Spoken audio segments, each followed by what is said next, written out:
Welcome to today's show of Real Talk Dubai. Today on the show we have Napoleon Estampador, the man behind MEA Finance magazine.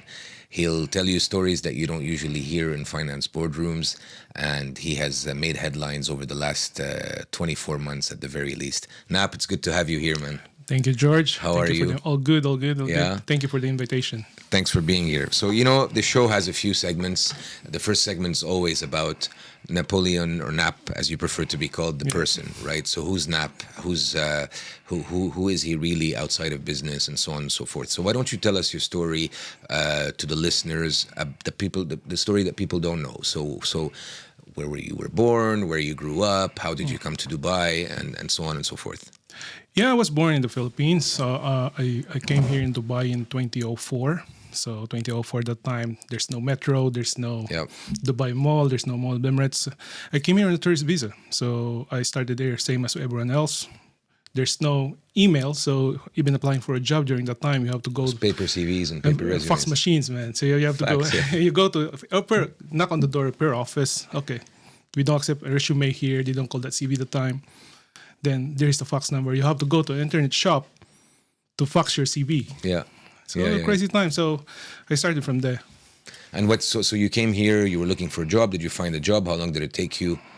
No, it took me like 3 good months to look for a job that I want. I started a job as a storekeeper. It's a warehouse in Storekeeper. Interesting. Yeah. In one of the, can I say the brand? Yes, of course. Go ahead. Yeah, I started as a storekeeper in Zara. In Zara, so you were a storekeeper in Zara. That was your first job in Dubai. That was my first amazing. job in Dubai. So I was in the warehouse, carrying boxes, putting alarms, security tags, prices, the whole shebang in a warehouse, inventories and all kinds of stuff. I was there for like 6-7 months. Got promoted. Then I left. I went to Virgin Records. That was Virgin Records at the time. Now they changed to the Virgin Megastore. So that's where it started. Yeah. Oh, interesting. Very interesting. And what brought you to Dubai? I mean, leaving the Philippines to come to Dubai. Why Dubai in 2004? What was it? It was. I think it's more opportunities. I think. Sad to say, but being a fresh graduate in the Philippines, it's the opportunities is quite limited. Competition is very high. So I think Dubai is the only place during that time that it's open. You can create a fresh start. It's a big risk for me. Yeah. I can get a job from the Philippines, but my family is there. Coming here in Dubai alone is quite difficult, especially when you're like 21, 22 years old. But that's how I started. So I came here. Would you consider that to be the biggest risk you've ever taken in your life? I think so. It is. That's what comes to mind if I ask you, besides the business world, what is the biggest risk you've ever taken in your life? I think that one. Yeah. Because coming here with just a couple of friends, family friends, just to live there, stay at their house for like a couple of months, and then no money, nothing. Yeah. So it's a big. Were hustle. You scared? I am scared. Yeah. But for me that time I was just like, I need to get out, because I know that Philippines in a way is a good country, but I know that it limits my ambitions. Yeah. I know that I can get out more from outside. And boy, were you right. So I guess that was the good move. Maybe. Okay, so from Virgin, then where did you go? From Virgin, then that's where I started in media. That's where we met. That's where I met. Yeah. As I've said, the first time you did an interview with me was a job interview. The first one was 13 years ago. 13 years ago. It was crazy. So, yeah. So we were at ITP. I was at ITP. I was hiring you at ITP. Yeah. That's where you started your media career. That was that was crazy times. I think there's always a saying. There's always a person that will believe in you and they will always guide you. I think you're that kind of person. Because Thank you. I appreciate that. And I think maybe, I don't know why you hired me, but because I don't have any experience in media that time, maybe I just sold myself good to you. Yeah, I had a good vibe when I met you. Look, I got to tell you, when I met you, I thought you had a good vibe. I thought you were an ambitious young man. I thought you were well spoken, especially in sales. It was a sales job, and in sales, I believe in people that are hungry and people that that have ambition, people that can communicate very well. And I saw it in your eyes. I saw how hungry you were in your eyes. And I said, you know what? I'm going to take a punt on this guy. And boy, was it a good punt, because you paid it back in spades. You did great. You did great with that first I round. don't want. I think it's one of those things, because there's some people, if they believe in you, you have to get out of your way, one way or another, to not let them down. I think that's the first thing that I've learned early in my life. Second is that, going back to your question, in media, that was tough. I don't know anything about advertising. Yeah. I think the first 2 weeks, I would even ask my colleagues what's full page color means. Yeah. But Well, you learned on the job, but you learned pretty quick. I remember. So you were on a title called Sound and Stage. Sound and Stage. Yeah, that's true. The only connection with that is I like music that time. Yeah. So I was from a music background, but it's good. It's a big learning process. I learned a lot. And then you stayed for ITP for how long? 9 years. 9 years. 9 years. So that was a really good training ground for me. Nice. And then after that, you started the MEA Finance. No, after that, then I went to a DFC owned brand called Banker Middle East. Okay. I was there for almost 2 years. Then the brand folded, and then that's where I started. You know what? I talked to my team. Let's do our own thing, and that's how it started. Amazing, very cool. What's the most unglamorous part of running a finance brand that people don't see? What is it that you find? People think it's finance, it's a lot of money, it's a lot of wealth, it's a lot of bling bling. But what is the underbelly that people don't see? I think it's more about as a business owner. I think the challenge is there is more about, because I don't have any funding. Yeah. So we worked our way up. And that's very difficult. Yeah, No big backers, so we have to operate lean, bootstrap everything, and invest very smartly in what we do, invest smartly in the people we hire. So I think that's the challenges and then credibility. I think it's more about, because the market knows us, the market knows the team. So I think that's where it came in. Why did you decide to start in finance? I mean, it's not like you had you did banker for a couple of years, I guess. Yeah. You did Banker Middle East for a couple of years. I mean, if you weren't doing media, if you weren't doing MEA Finance today, what would you be doing?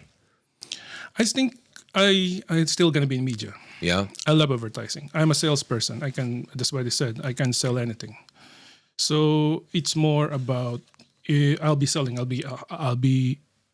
I'll still be working in if not in MEA Finance, maybe I'll start something else, or I'm gonna be in one of the big media companies in here. Okay, so you'd still be in media. Yeah, very cool. Okay, and now I'd like to talk a bit about Dubai, the finance sector, and the hustle, right? The hustle of owning this business, because this is what this show is about. We want to know the reality of what it is to own a business, to run a business, and all that. It's not always, it's not always glamorous. To start off, what was the moment, or what was if you want that, something happens and you say, you know what, that's it, I'm starting my own magazine or my own media? I think when you get pushed back in the corner and then you just have a choice. Either I'll still be in my comfort zone, or I need to get out of that. Because I have a choice. I've been in media for a long time. You get paid well. Yeah. So that's my comfort zone. That's what a lot of people don't know. You make good money in media. Yeah, you make. For me, it's big for me. I don't know for other people. Everything's relative, of course. But so when especially if you have responsibilities back home, especially from us, I think a lot of Filipinos who are going to be watching this can relate that we have responsibilities back home. So the moment you have that certain nest of egg, you don't want to get out of there. You're happy on a monthly basis. That deadly comfort zone, man. Yeah. And then, but it's a cycle. You just go every monthly, pay in, pay out. Yeah. So for me, I just either go back there or just start my own. When you started your own, or when you decided to start your own, did people tell you you're going to fail, you're crazy, it's not going to work? Yeah, a lot. But what I think really clicked on me, because I asked my sales team, I want to do this. And will you come with me? Will you come with me? And they're like, you know what, Nap? We'll come with you without pay. Without pay? Yeah, man. The first few months, and that gave you comfort and because I think if people believe in me, I will not let them down. Yeah. And that's my motto with them since day one. I told them, we're here to make sure that we've been in media for a long time. We know we've been doing this for a long time. I think it's just more about us making sure that we make our work-life balance better. I've been an employee and I've been an employer. Employees longer, so I know how it works. Yeah. I know the challenges. I know the problems. So I think it's more I can relate more. So you talked about credibility. Yeah. You talked about funding. What's been the biggest challenge since you set up the business, or setting up the business, or actually running up the business? Is it the funding? Is it the credibility? Is it the crowded media space in the UAE that you had to fight your way through? What has been, to you, what have you felt that was the hardest thing, maybe when you set up the business or while you're running the business? What is it that you find really hard, and it's always consistently hard, or it's something like a pain point for you? I think it's the noise. It's standing out. I think that's the main challenge for me. You always have to. You have to stand out from the competition. you have to stand out from competition. You have to be consistent. You have to maintain that trust that whatever client gave you. So the partners that gave you have to maintain the trust. So the challenge for me is that one. I think from starting up the business, I think it's just more about the cash flow. That's everyone's problem. Especially we don't have any bucker. But that was like years ago. But for now, I think it's more about standing out and making sure that you remain there. Be honest, is MEA Finance a passion project or is it just a profit machine? I think it's a passion project for me because I love what I do. One, I love advertising. I love selling. I love going out. I like talking to people. So I think the profit machine is just like the reward for what I do. But for me, it's more about, there's a saying, and I always saying that if you love what you do, you'll never work again in your life. So that's what I do. That's very true, and I agree with that, and I love it. If you love what you do, you'll never work a day in your life. So true. I've as you know, I spent some time in the media industry as well, and media sales is a world where you face a lot of rejection. A lot of sometimes brutal rejection from sponsors, from clients, from so on and so forth. What do you think is the biggest lesson that you've gotten? And you've faced some as well. I remember. You remember when we had the magazine? Oh, the client pulled up at the last minute. The pressure of hitting targets, the pressure of having to bring the revenue in to pay for the costs, and so on and so forth. What is something that you've learned from dealing with this rejection? Because I think people don't realize how thick-skinned salespeople get from these types of interactions. I think the first thing I heard it from you. I learned it from you. I think the problem with salespeople right now, if you get rejected 1, 2 times, 3 times, 10 times, the morale goes down. And there's the more what? Sorry, the morale goes down for the salesperson, and then it's hard to get out of that feeling downness. You're like, you know what, I'm useless.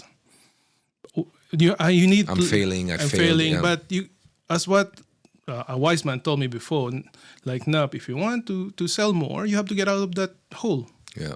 So you need to. Rejection is just like, it's part of selling. It's a numbers game. You play the field, so you get a percentage of rejection, and then the more you do, the more you're gonna get successes. In your eyes, what's the biggest misconception there is today about the finance industry in the UAE?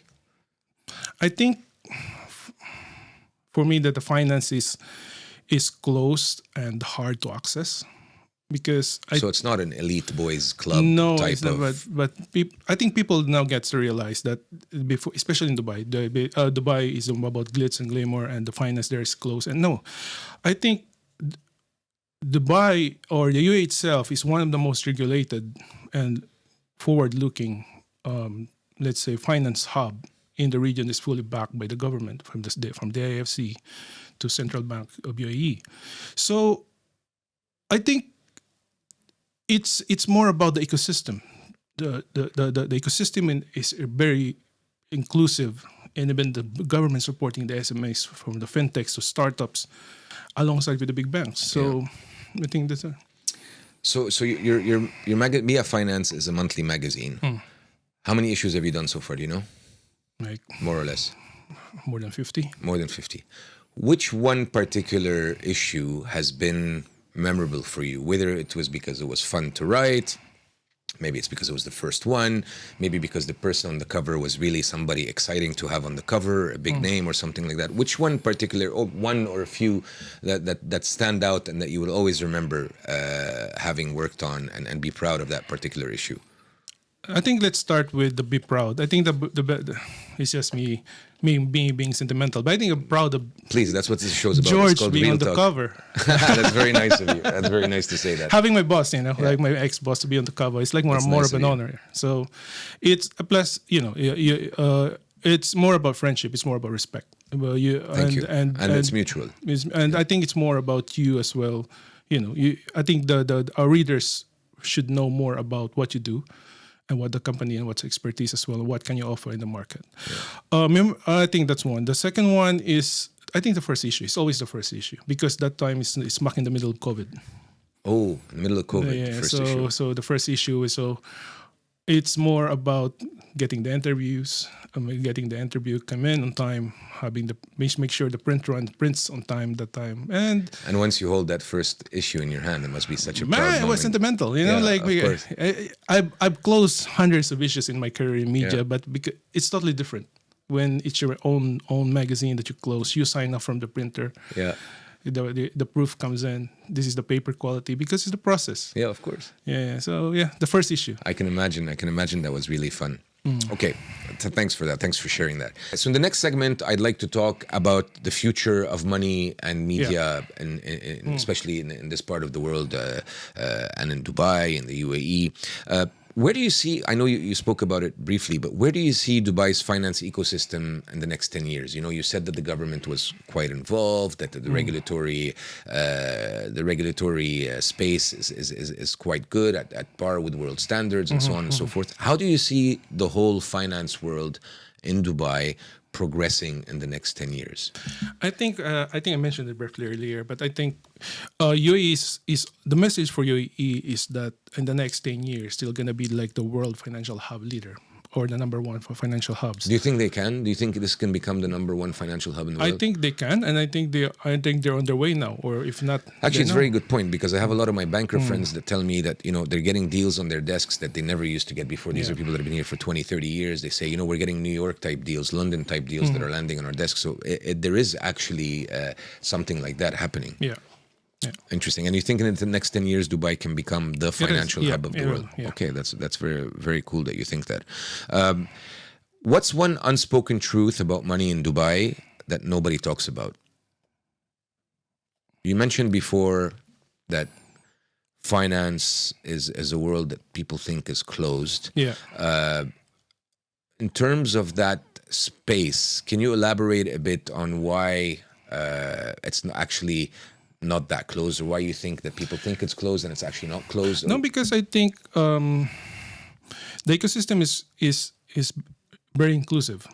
So government is very supportive about this in a way that even fintechs and SMEs.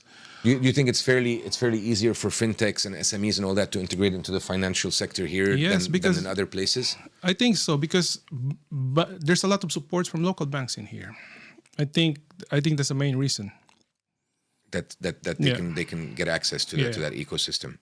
Interesting. Do you think that traditional finance media is dying, or is it evolving?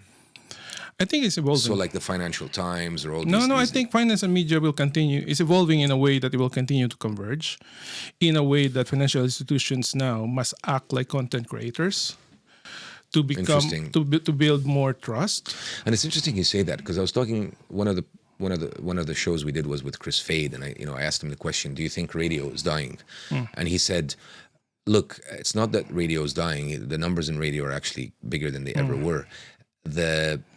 The twist to that is that anybody can have a platform now. Yeah. Anybody can have a content platform, right? And that's exactly what you're saying as well. You're saying that the actual banks are going to become content creators, and which they you would are. have thought. You see, you can see even the top bankers now, they have their own podcast.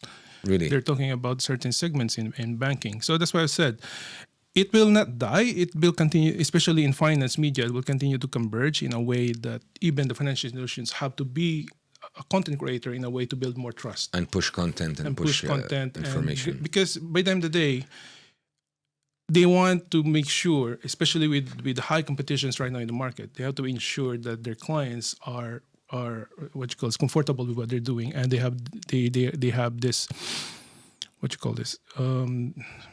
They're positive in that The positive message and message, the positive messaging. Yeah. Interesting. What legacy would you want MEA Finance to leave in the region? Let's say 15 years from now. Let's say this title, and it transforms over time. Maybe it goes from magazine to website, from website to app, and who knows what kind of communication technologies we're going to have in the future.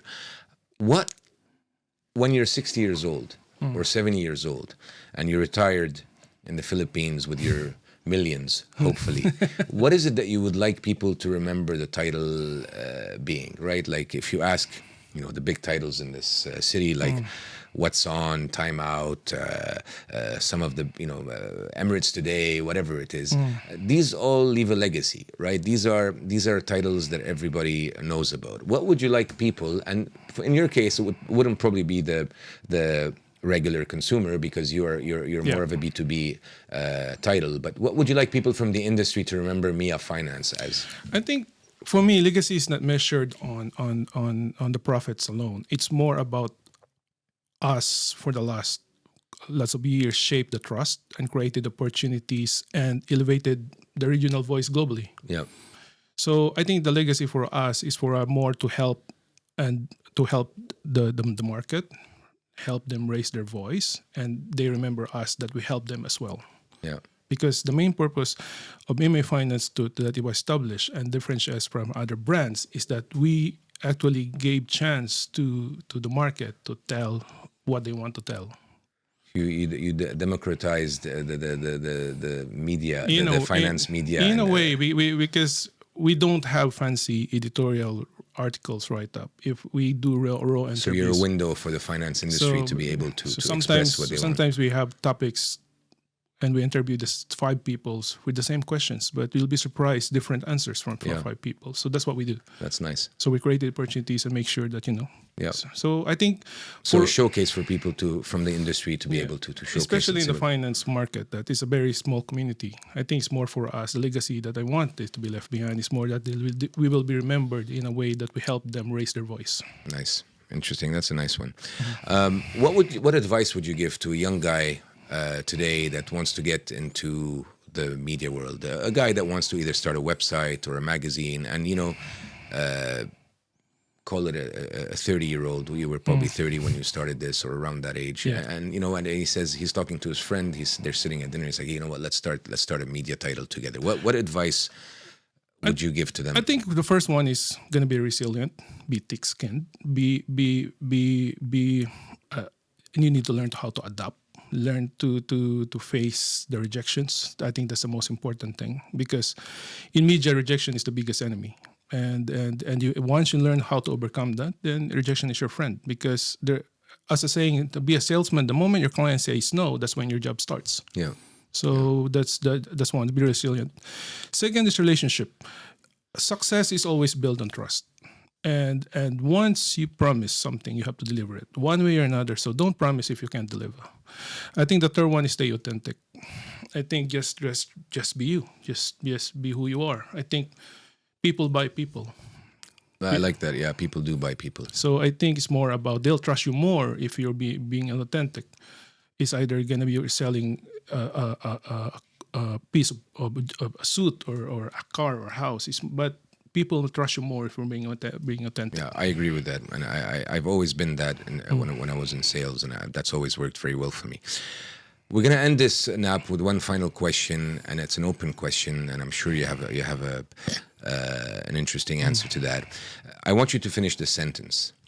The future of finance in Dubai will be AI, tokenization, digital assets. I think will reshape the finance in the future. Interesting. So you're a heavy believer in digital assets. Yeah. Wow, excellent. Nap, thank you so much for Thank being you, with us. George. And thank you for your insightful feedback. I'm sure a lot of people would have enjoyed listening. I hope they learned something, one or two. To your story. Thank you very much. Thank you, George. Thank you for being with us. We hope you enjoyed the show.